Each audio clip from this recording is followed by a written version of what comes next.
Marahil ay nagtataka kayo kung bakit laging nasa balita ang bansang Iran at kung bakit tila hindi natatapos ang gulo sa pagitan nila at ng Israel. Sa gitna ng mga usaping nuklear at mga banta ng giyera, may isang katotohanan na hindi alam ng marami.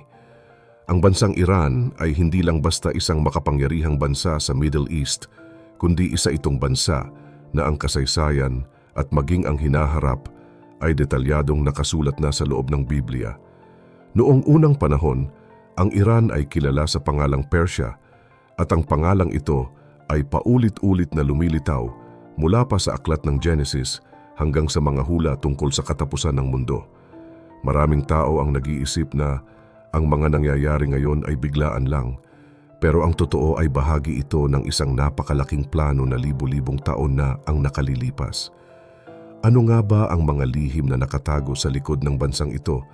At bakit sinasabi ng mga eksperto na ang Iran ang susi sa mga huling araw? Pero bago po ang lahat, baka pwedeng palike ang video na ito. Dahil napakalaking bagay na ito sa aming content creators at mangyaring mag-comment sa baba kung taga saang lugar ka para malaman namin saan umaabot ang ating mga video. Maraming salamat po. Simulan natin ang kwento sa pinakaugat ng lahat pagkatapos ng malaking baha noong panahon ni Noah. Ayon sa Genesis, ang mga anak ni Noah na sina Shem, Ham at Japheth ang muling nagpuno sa mundo at mula sa kanila ay isinilang ang iba't ibang lahi. Dito natin matatagpuan ang dalawang mahalagang pangalan na sina Madai at Elam. Si Madai ay anak ni Japheth at sa kanya nagmula ang mga Medes, habang si Elam naman ay anak ni Shem at sa kanya nagmula ang mga Elamites.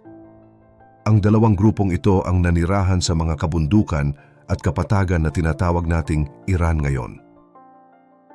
Kahit noong unang panahon pa lang, ipinakita na ng Biblia na ang mga lahing ito ay may mahalagang papel. Halimbawa, sa unang malaking labanan na naitala sa Biblia, ang hari ng Elam na si Chedorlaomer ay isa sa mga pinunong sumalakay at bumihag sa pamangkin ni Abraham na si Lot. Ngunit dito rin ipinakita ng Diyos na kahit gaano pa kalakas ang isang imperyo, hindi sila mananalo laban sa kanyang plano dahil nagawa silang talunin ni Abraham gamit lang ang kakaunting tauhan. Habang lumilipas ang mga henerasyon, ang mga Medes at Persians ay nagsama upang bumuo ng isang higanting imperyo na nagpabagsak sa mapagmataas na Babylonia. Ang Babylonia ang sumira sa Jerusalem at sumunog sa templo ng Diyos, kaya naman ginamit ng Diyos ang Persia bilang instrumento ng kanyang hustisya. Ang nakakamangha rito ay ang propesiya tungkol sa isang haring nagngangalang Cyrus. Isinulat ng propetang si Isaias ang pangalan ni Cyrus at ang kanyang gagawin na pagpapalaya sa mga bihag na Israelita mahigit 150 taon bago pa man isilang ang haring ito. Eksaktong natupad ang lahat ng sinabi sa Biblia dahil noong naging hari si Cyrus, iniutos niya ang muling pagtatayo ng templo sa Jerusalem. Dito naman pumasok ang kwento ng propetang si Daniel na naging bihag din sa Babylonia.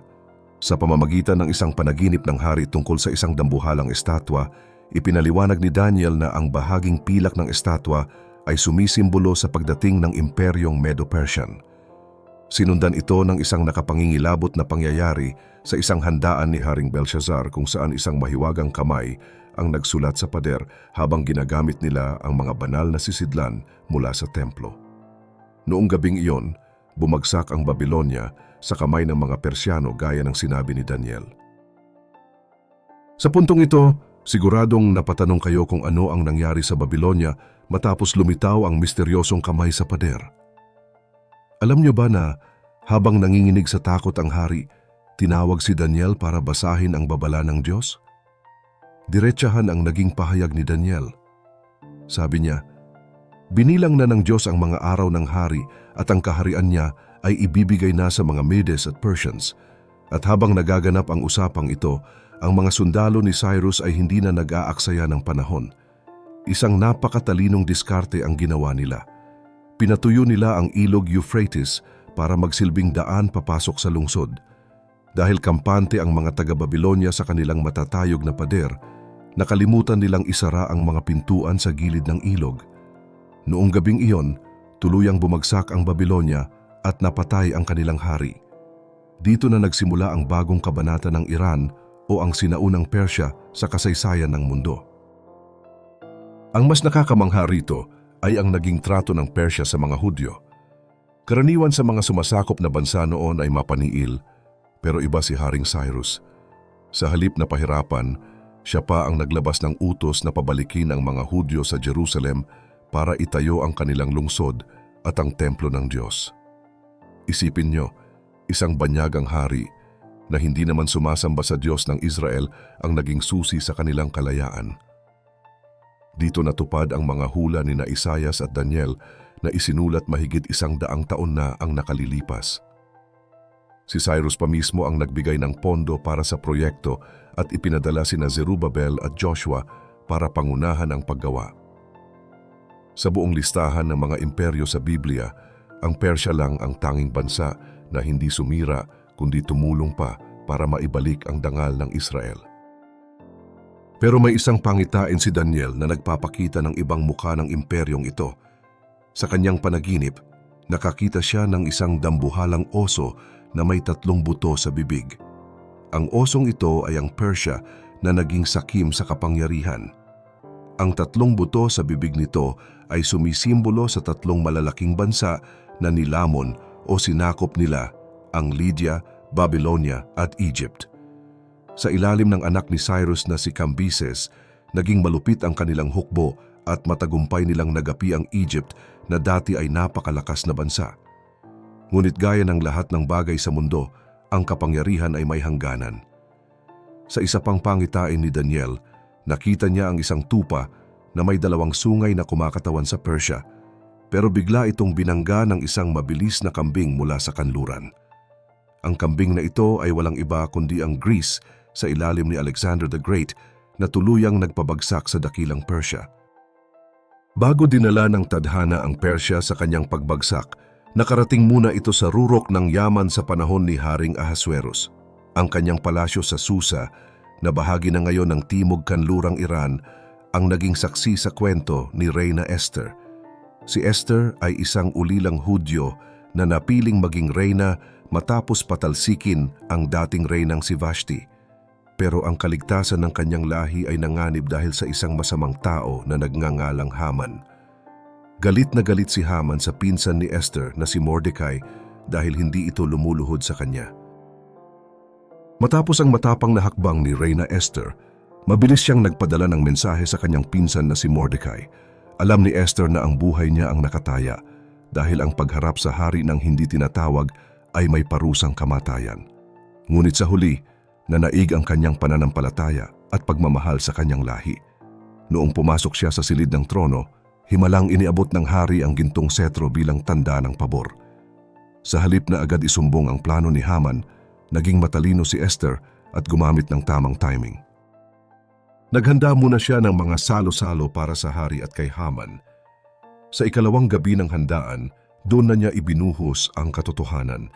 Sinabi niya sa hari na may isang taong nagbabalak na ubusin ang kanyang buong lahi. Galit na galit ang hari at nang ituro ni Esther si Haman, doon nagtapos ang kasamaan nito. Sa mismong bitayan na ipinagawa ni Haman para kay Mordecai, siya mismo ang binitay. Bagamat hindi na pwedeng bawiin ang unang batas ng Persya, naglabas ang hari ng bagong utos na nagbibigay ng karapatan sa mga Hudyo na ipagtanggol ang kanilang sarili. Ang bansang Persya na dapat sana ay magiging libingan ng mga Hudyo ay naging kanlungan nila.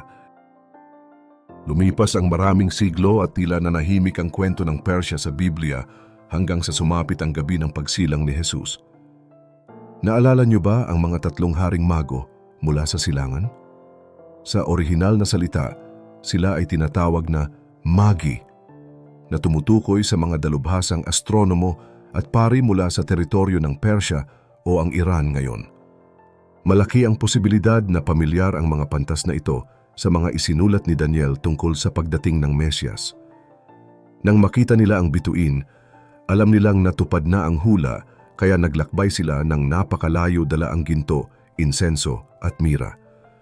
Habang ang mga leader sa Jerusalem ay abala sa politika, ang mga dayuhan mula sa Persya ang unang yumukod at kumilala sa tunay na hari ng mundo. Ito ay isang malinaw na patunay na ang Iran ay laging bahagi ng dakilang plano ng Diyos mula pa sa simula. Ngunit ang kasaysayan ng Iran sa Biblia ay may isa pang madilim na yugto na nakatakda palang mangyari.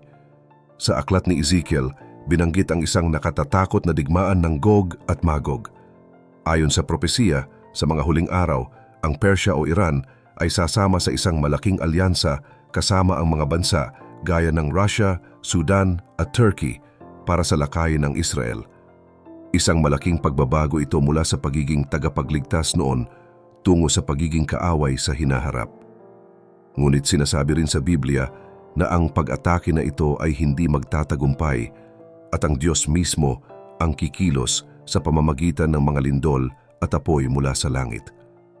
Sa kabila nito, may pangako pa rin ng pag-asa para sa bansang ito. Ayon kay Propeta Jeremias, kahit dadaan sa paghatol ang Elam o Iran, darating ang panahon na ibabalik ng Diyos ang kanilang mga bihag at magkakaroon sila ng bahagi sa kanyang kaharian. Mula sa panahon ni Noah, sa katapangan ni Esther hanggang sa mga huling hula ni Ezekiel, kitang-kita na ang kapalaran ng Iran ay nakasulat na sa bawat pahina ng kasulatan. Sa dami ng mga tensyon na nakikita natin sa balita ngayon, hindi mo ba naiisip na baka unti-unti nang nabubuo ang mga eksenang ito? Naniniwala ka ba na ang Iran sa kasalukuyan ay naghahanda na para sa kanyang huling papel sa propesiya?